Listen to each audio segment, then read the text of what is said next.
Okay, vandag gaan ons praat oor ehm fisiese voorbereiding vir die tyd wat voorlê. Nou, ja, dit is waar. Meeste van ons is nou maar 'n klein bietjie oorgewig, veral as jy bietjie ouer is. En die jonger manne is maar die manne met die mooi lywe ensovoorts.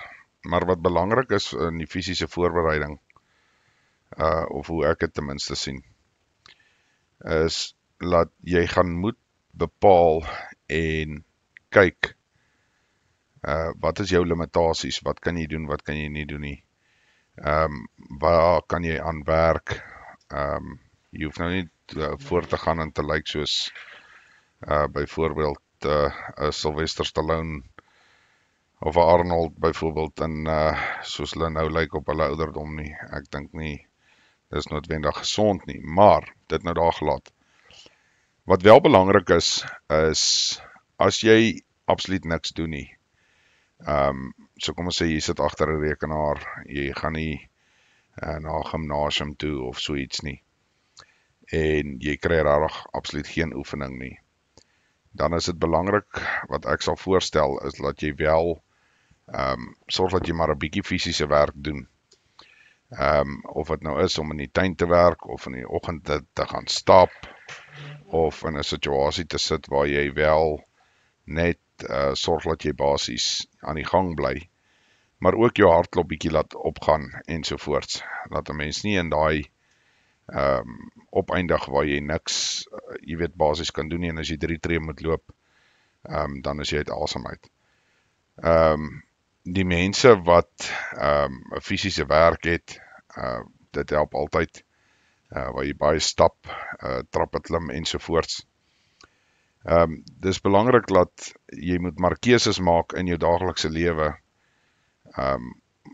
wat jou daarmee kan help. Byvoorbeeld as jy ergens moet heen gaan, sê nou maar vir 'n vergadering, en in plaas dat jy die huisbak vat, vat die trappe.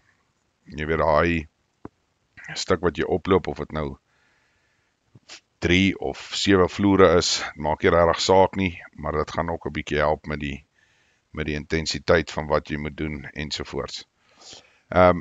Fisiese voorbereiding is baie, baie belangrik. Nou, jy kan, of vir my, kan ek maar sê, en dit is net dat jy ook kan weet, wat kan jy wel doen. Dit help nie, jy eindig op, soos ek nou gesê het, wat jy agter 'n rekenaar jou hele lewe sit, en nou ewe skielik moet jy 20 of 30 kilos gaan stap in, jy weet, in 'n sekere tydperk. Jy gaan dit eenvoudig net nie maak nie. So, dis belangrik dat jy daai fisiese voorbereiding in plek kry. En dis klein lewensveranderingkies wat jy maar maak. As jy die Saterdag aand nou bietjie braai ensovoorts, maak maar seker jy gaan nie vir daai tweede bord kos nie. Dit is ook nogal belangrik op die einde van die dag, om jouself fikser te kry, en dit redelik vinnig te doen is 90% van die geveg is eet net minder.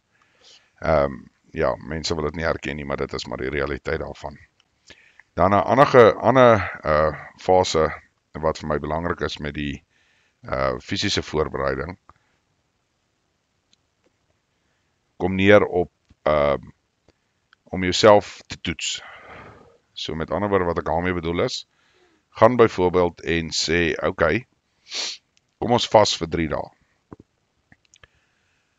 Nou as ek sê vas vir 3 dae, jy kan nou maar self besluit hoe jy dit wil doen. Daar's baie verskillende maniere om te vas. Jy kan maar gaan selfnavorsing doen.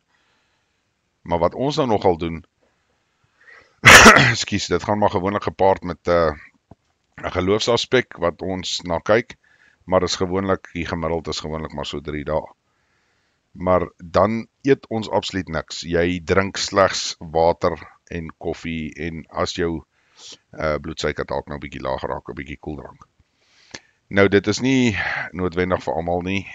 Julle moet dit maar self besluit. Ek weet ek weet soos nie, nou met die Ramadan wat verby is, wat die moslems maar doen, is hulle vas deur die dag. Ek dink hulle eet of drink iets nie, en dan in die aand dan eet en drink hulle. So jy kan dit maar self aanpas, maar gebruik dit ook as 'n toets om te sien wat is jou breekpunt. So jy kan dit dan nou gebruik om te weet jy wat, ek kan vir 3 dae gaan sonder kos, maar dan kan ek geen fisiese werk doen nie of geen fisiese aktiwiteite nie, anders te belemmer dit alles. Of ek kan aangaan vir ten minste 3 dae sonder enige groot impakte nie, maar na die 3 dae dan begin jy sê net maar krampe kry in jou spiere of hoe ook al. Dis belangrik om daai limitasies ook op jouself te weet, om te weet wat werk en wat werk nie. So ja, dit is vir my nogal 'n belangrike aspek, en dan soos ek sê, probeer maar net die fiksheid so ver as moontlik opkry deur alles wat jy doen. Doen dit met, jy weet maar op die regte manier, vat die moeilike pad. Soos wat ek nou gesê het van die huisbak en die trappe. Dit is maar die maklikste manier in my opinie om dit te doen. En dan ook, wat jy ook kan doen, is jy kan natuurlik, jy weet, ons het nou gepraat van die bietjie minder eet, en dan ook obviously die scenario van die vas. Maar, wat ook 'n belangrike aspek is by die fisiese voorbereiding, is jy moet nogal redelik baie klem fokus op jou limitasies. En wat ek daarmee bedoel is, as jy nou afbeen het, help het nou nie, jy wil probeer hardloop nie. Maar daar is maniere om verby dit te kom. So in plaas dat jy nou in plaas dat jy nou nie kan hardloop nie, kan jy sê nou maar fietsry argumente onthaalwe. So dis hoe jy daarmee moet kyk, want jy weet dan dis 'n limitasie, en om daai limitasie te verbeter, moet jy dan nou fokus om te probeer daai limitasie te oorkom deur iets anders te doen of te gebruik. So dit is nou nogal belangrik om daarna te kyk. Dit gaan nou spesifiek wees tot enige en elke persoon. Ek meen op die einde van die dag hang dit nou maar af, wat is jou probleem en wat kan jy doen om dit nou te verbeter. So dit is belangrik, jy weet, dit is maar moeilik om voor te skryf in so 'n scenario, maar dit is belangrik dat jy verstaan dat fisiese voorbereiding 'n groot rol speel. Wat ek nogal opgetel het, veral met die ouer manne ook, jy weet, die jong latte kan hulle dalk op die kort termyn outperform, maar as daar kom by langtermyn goed, waar dit meer na die psigiese kant toe gaan, waar jy al voel jy kan nie meer en jy gee op, hou die ouer manne gewoonlik langer aan as die jong manne. En dit is maar net wêreld experience wat daarmee gepaard gaan. So ja, dit is maar die kern van fisiese voorbereiding. Die volgende een waarna ek sal raak is die psigiese aspek daarvan. Okay, julle.